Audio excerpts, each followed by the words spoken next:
Good evening, everybody. Welcome to Slooh. You are joining me, Paige Godfrey, for my Intro to Astro crash course. Tonight's course is about gravitational waves.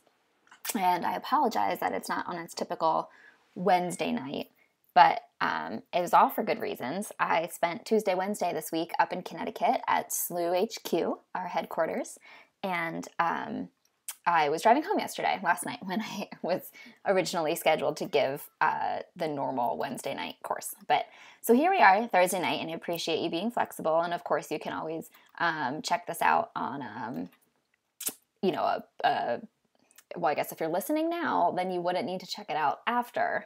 So me telling you is kind of silly, but what I'm trying to say is that you can always check this out on our most recent live cast. So of course, you can always go back and re-listen to it or suggest it to a friend that might have missed it. But we are going to start off tonight with something a little bit special. So if you were with me about a month ago now, I guess, we did a galaxy classification course, and I suggested a kind of fun challenge, a little bit of a game to our members to go create your own Hubble tuning fork. So a Hubble tuning fork is a diagram that shows the different types of galaxies and the evolution of their shape, not through time, but through different ways that like the spiral arms look in spiral galaxies and the elongation of elliptical galaxies. So I suggested that you create your own Hubble tuning fork and share them with me, and I would share them live on this show this week. So we actually have our right here. Let me just switch on. If you're following along at slooh.com, you can see my screen. So I'm sharing this in the live cast view as usual. And this is by our very own member Carol Botha. She did a fantastic job on this Hubble tuning fork. So if you want to see more about it and talk to her about how she did it, feel free to hop over on the discussion boards. There's a thread specifically for this with a lot of discussion going on.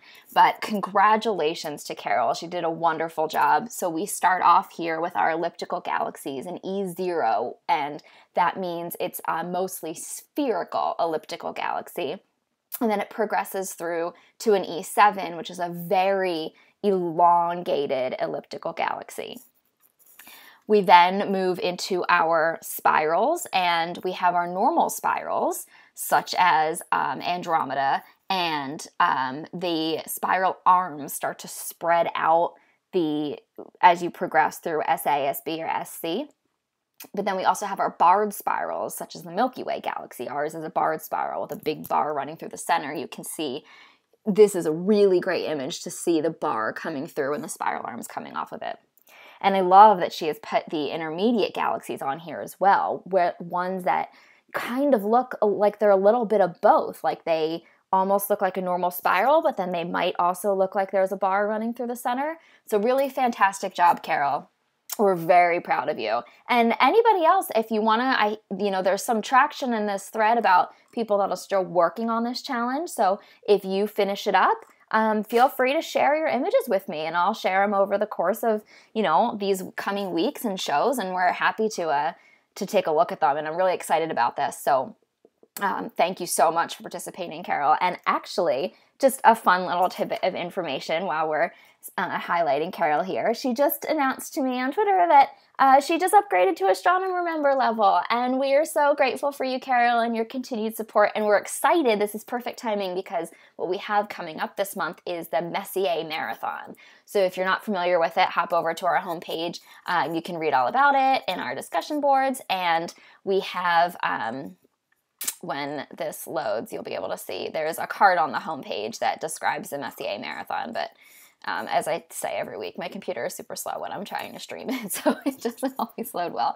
But you can go into our community discussion boards and look at the Messier Marathon thread and learn all about it. Basically, we're spending a whole weekend making all of these reservations to objects that are in the Messier catalog, these bright objects, and making mosaics out of them. So it's going to be a really fun time. We encourage you to participate, and certainly it's easier if you are an apprentice or astronomer level, and so great timing, Carol. Okay, so let's get going on tonight's topic, which is gravitational waves.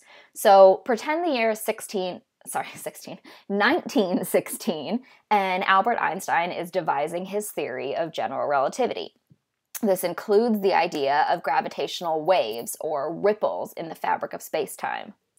Fast forward nearly 100 years, now it's 2015, and astronomers announced the first physical detection of gravitational waves, proving Einstein's theory with concrete physical evidence, revolutionizing the entire field of gravitational astronomy. Incredible. Mic drop. So let's back up and review what space-time is. When we think of gravity on Earth, we don't really think about the space-time continuum. We think about like an apple falling from the tree, you know, on Isaac Newton's head, being pulled towards Earth's surface. We stand on Earth's surface because gravity tugs us down towards the surface. But what's really happening? Why do things like the moon have less gravitational pull, like a weaker gravity force than on Earth? So this all has to do with mass. So the Earth is more massive than the moon and therefore has a larger gravitational pull on it. The atmosphere plays a role in this too. And the mass of an object, this is where the space-time continuum comes in. So we have 3 dimensions of space, x, y, z. And we have 1 dimension of time. Now we know that spatial dimensions move backwards and forwards. Certainly you could walk forward or backward in your x direction, go up or down in your z direction. But the time dimension only moves forward. This is the whole issue with trying to travel through time, and why we don't believe that there are time travelers yet. But if you combine these 3 spatial dimensions and 1 time dimension, we have the 4-dimensional space-time continuum. And the reason we combine them is because we think that they're connected. And so when you have a mass that is heavy in the space-time fabric, it has a larger pull on it. So what I'm sharing with you is kind of an artist rendition of this space-time fabric. So imagine you and a friend were holding the 4 corners of a bed sheet. Okay, and you throw a marble onto the bed sheet. It's going to make a little bit of a dent, right? It's going to pull down a little bit, not a ton. Now, what if you threw a bowling ball onto the sheet? Well, that's going to make a huge impact on the sheet. It's really going to tug down in the center there. So this is kind of what's happening in the space-time fabric. So certainly space-time is not this planar sort of distribution, but it's 3-dimensional. But this is a good example of how heavier masses have more of an effect on the fabric. So if you can imagine that this is all enclosed, and so the bowling ball really has this deep effect on the space-time fabric. If I tossed a marble in here, it's going to orbit around and around. You ever see those like really big coin fountains? You toss the coin in and it spirals all the way down to the bottom. So that's kind of the idea here. And if you have a weaker central mass, then the orbit around it is going to be much weaker. So this is kind of the gravitational pull that's happening in towards the center of the mass. So this is what we call the space-time curvature. So any object that has mass that accelerates, accelerating meaning that it changes its position at a variable rate. This includes spinning or orbiting. We know that if we move in a circle, we have an acceleration because our position is constantly changing at a variable rate. So any object with mass that accelerates produces gravitational waves. So we, humans, and cars, and airplanes, we all produce gravitational waves, but they are way too small to be detected. In fact, it's actually not even possible to build a machine that could spin an object fast enough to produce a detectable gravitational wave. The strongest materials we know of would break apart at rotation speeds that would be required to make a gravitational wave that's detectable. So since we can't generate gravitational waves that we can detect, we need to look in places in nature where they are created naturally. And so we are looking out into the universe where we have really violent, energetic phenomena that would create a gravitational wave that could be detectable to us. So an extremely energetic process occurs, like the collision of two neutron stars or two black holes, or a black hole and a neutron star, or a supernova, something incredibly energetic and violent that releases a bunch of energy, and some of this energy actually disrupts the space-time fabric, sending ripples through it. Like if you skipped a rock in a lake and you see the water waves that emanate out from the rock, these are the kind of gravitational waves that we're talking about. So in this fabric, if I had two of these bowling balls that were orbiting one another and they collided, they would send out a huge amount of energy, and it would literally ripple the fabric of space-time gravitationally. So these waves travel at the speed of light, and they are broken down into, they have been broken down into 4 different types of gravitational waves that we can expect to look for. So when we build instruments, and I'm going to talk about one of the main gravitational wave detection instruments out there, but when we build instruments, we really need to know what we think we're going to be looking for in order to be able to build something appropriate. So astronomers broke gravitational waves down into 4 categories so that we could predict the kind of signals that we think we should be looking for. The first one is called a continuous gravitational wave. So it's something like a very rapidly spinning neutron star. So a neutron star is a really dense stellar remnant. When a massive star goes through its lifetime, it evolves through the main sequence, and then it puffs up and it explodes in a supernova, and you're left over with a really dense core, many, many times the mass of the sun, but much, much smaller, like the size of a city. The actual neutron star is only like several miles across, and so it's an incredibly dense object. And so when they're rapidly spinning, they can put out gravitational waves if there's any sort of changes in their spin, any sort of deflections, anything that causes an acceleration, it would send out a gravitational wave. So we call this a continuous gravitational wave because we would expect to see it occurring over and over again. Then there's compact binary inspirals, such as 2 neutron stars, 2 black holes, a black hole and a neutron star. So when these things collide with one another, the collision creates this enormous amount of energy that gets sent out in like a shockwave through space. We also have what we call a stochastic gravitational wave. So these are gravitational waves that we don't know what to expect.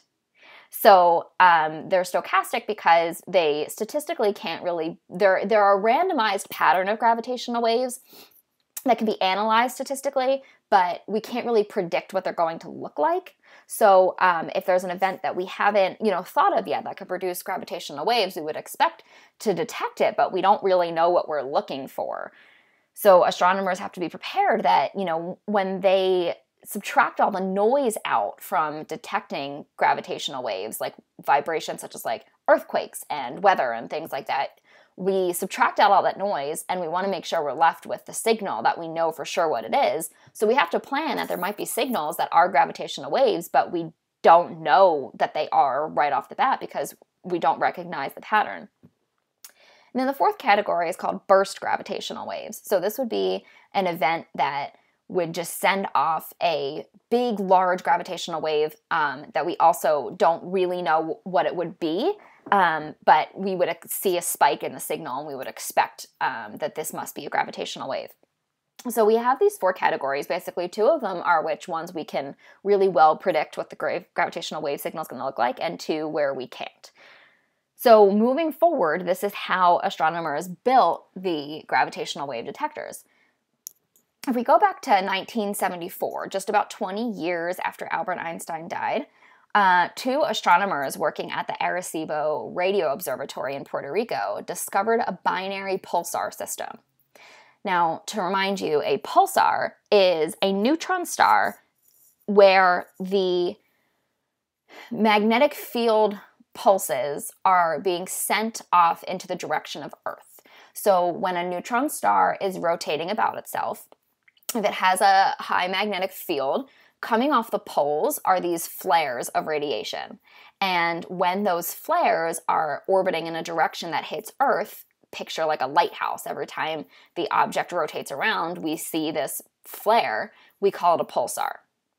So this pair of astronomers discovered a binary pulsar system. And so this was the type of system that, according to general relativity, should radiate gravitational waves. But now this is 1974, and we said we didn't detect the first physical evidence of gravitational waves until 2015. But astronomers began measuring the period of these pulsars' orbits and how it changed over time.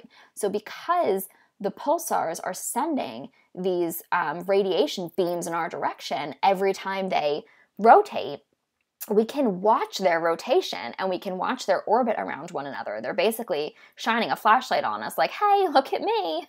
So we measure their orbits, and as they change over time and as they are in-spiraling, it took 8 years of observations, and then it was determined that these pulsars were getting closer to each other at precisely the rate that is predicted by general relativity. This system has been monitored now for over 40 years, and the observed changes in the orbit agree so well with the prediction from general relativity that astronomers say there's no doubt that this system would emit gravitational waves. So this was the first indirect proof that gravitational waves would exist back in 1974. Now, LIGO, the Laser Interferometer Gravitational Wave Observatory. I challenge you now to say that 5 times fast. But LIGO was built to detect gravitational waves, and it consists of 2 really widely separated interferometers, both in the United States, one in Hanford, Washington, and the other in Livingston, Louisiana. Each interferometer is in the shape of an L with 2.5-mile arms extending from the base. So each interferometer has these 2 arms that are both 2.5 miles long, and both interferometers are connected. They work in sync with one another. So on September 14th, 2015, for the very first time, LIGO sensed distortions in space-time caused by gravitational waves. And the source of these gravitational waves were 2 colliding black holes 1.3 billion light years away. That means that that event occurred 1.3 billion years ago. Gravitational waves travel at the speed of light. So when something is 1 light year away, a light year is a distance that it takes light to travel in 1 year, because the speed of light is finite. So since gravitational waves travel at the speed of light, if the black hole collision was 1.3 billion light years away, then that means the collision occurred 1.3 billion years ago. So we're getting gravitational waves that are 1.3 billion years old. The black holes that collided were about 29 and 36 times the mass of the sun. Huge, huge black holes. By the time that the gravitational waves from the first detection reached LIGO, the amount of space-time that they rippled through was thousands of times smaller than the nucleus of an atom. Thousands of times smaller than the nucleus of an atom, and we detected it with our laser interferometers. So what was happening in an interferometer such as this? There are laser beams that are shot out along these 2.5-mile long arms, and at the end of the arm is a mirror, and it measures how long it takes for the laser light to reach the mirror. When a gravitational wave comes through space, it distorts the space-time of these arms, and it makes one arm a little bit longer than the other. So if you're watching my mouse, pretend the wave is coming in this way. The wave comes through. It doesn't affect this arm because the wave ripple is just passing right through this arm. But this arm here, it's going to extend the length of the arm by just a teeny little bit. And so while normally the laser light would hit the mirror of this arm and the mirror of this arm at precisely the same time, because the gravitational waves made this arm a little bit longer, it took a little bit longer for the laser light to reach the mirror.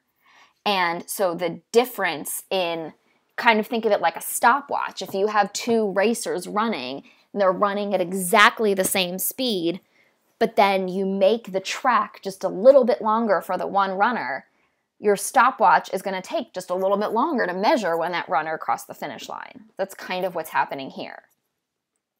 So this is how they measure gravitational waves. And of course, they've accounted for, Earth processes that would cause vibrations from light, vibrations from sound, earthquakes, things like that. Of course, they've accounted for all of that. So they're really able to pretty confidently say that the results are from deep space gravitational wave sources.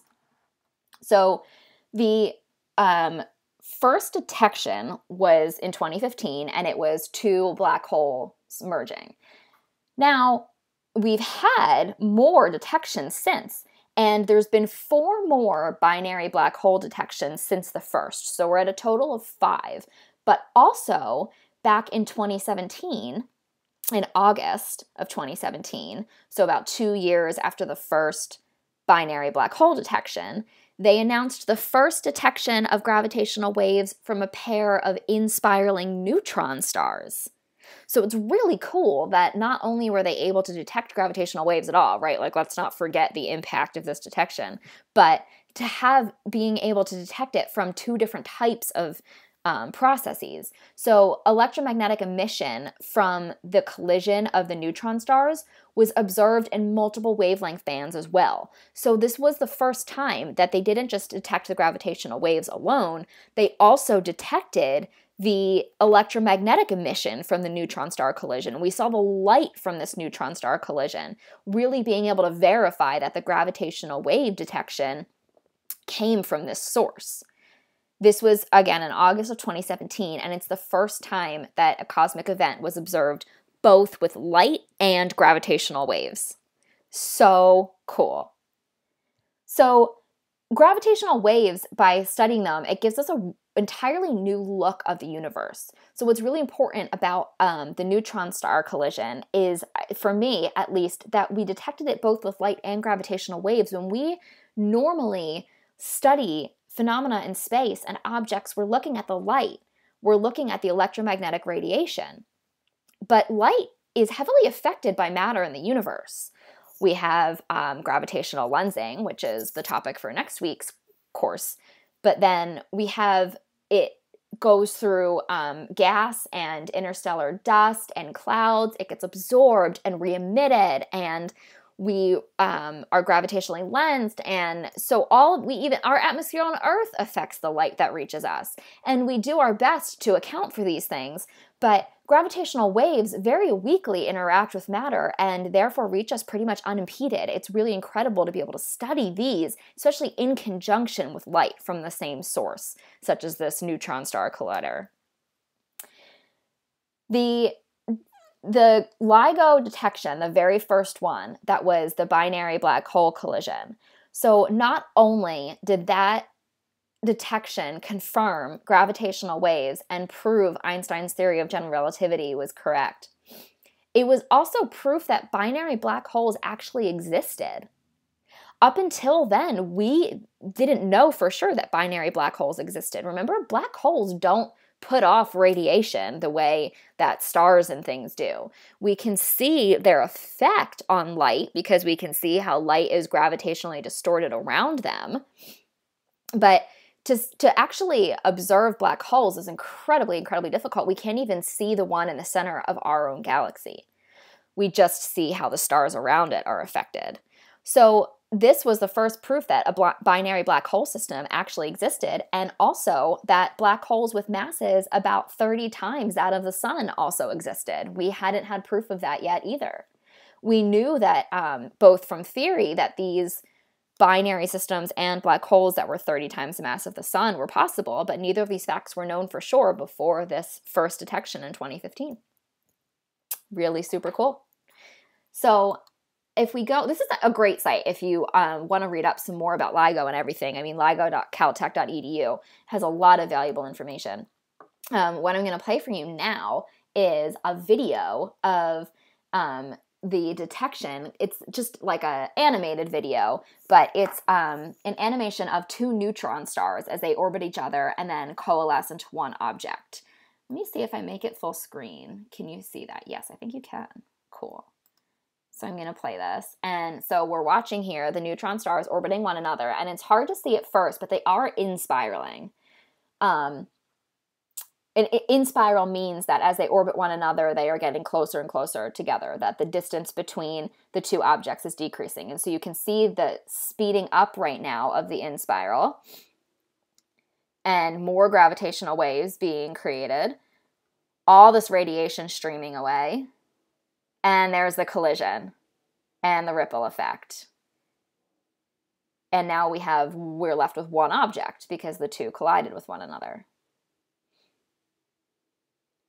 So what happens is, and I talked about this a little bit last week with the fast radio bursts as well. So these objects are in-spiraling. The closer that they get to one another, the quicker the in-spiral begins to happen.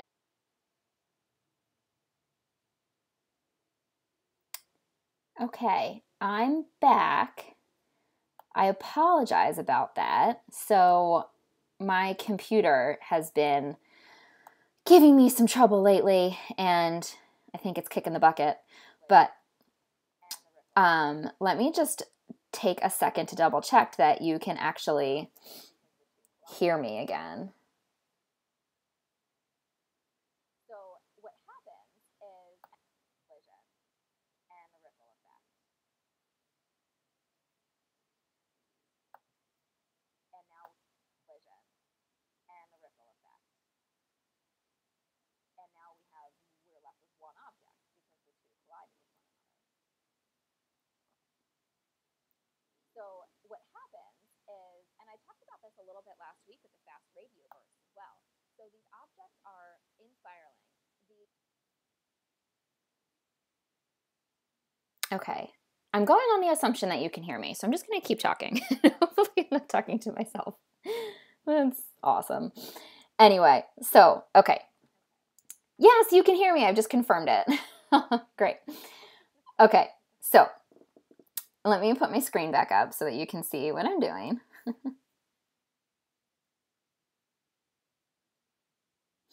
Okay, so we were watching the video of the in-spiral, and the in-spiral speeds up as the objects get closer together. So if you pretend you have your sheet with your friend, you're holding the four corners of the sheet, and you toss, mechanically this might actually not work with a bed sheet, but just picture it with me. So you toss two tennis balls onto the sheet at the same time, and they start to orbit one another, and the closer that they get to each other, the bigger that gravitational pull in that one area, as opposed to their weaker gravitational pull separately, right? So these objects are getting closer and closer, and the larger their gravitational pull accelerates their in-spiral, their infall into one another.